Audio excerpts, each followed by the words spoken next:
வச்சுக்கிட்டு எதிர்கட்சியா இருந்தா போங்க மோடின்னு பலூன் விடுறது, ஆளுங்கட்சியா இருந்தா வாங்க மோடின்னு கொடை பிடிச்சுக்கிட்டு கும்பிடு போடுறது. இது மட்டுமா?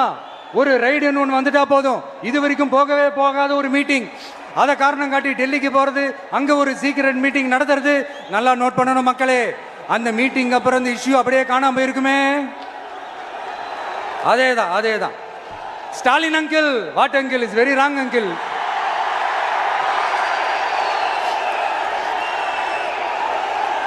இப்படி தமிழ்நாட்டில் இப்ப நடக்கிற இந்த ஆட்சியினுடைய லட்சணத்தை பார்த்துக்கிட்டு நாம எப்படி சும்மா இருக்க முடியும்? ஒரு தவறு செய்தால், அதை தெரிந்து செய்தால், அவர் கபட நாடக மு.க. ஸ்டாலின் அங்கிளாகவே இருந்தாலும், அங்கிள் உங்களுக்கு மனசாட்சின்னு ஒன்று இருந்துச்சுன்னா நாங்க கேட்கிற கேள்விகளுக்கு மட்டும் கொஞ்சம் பதில் சொல்லுங்க அங்கிள். நீங்க நடத்துற இந்த ஆட்சியில நேர்மை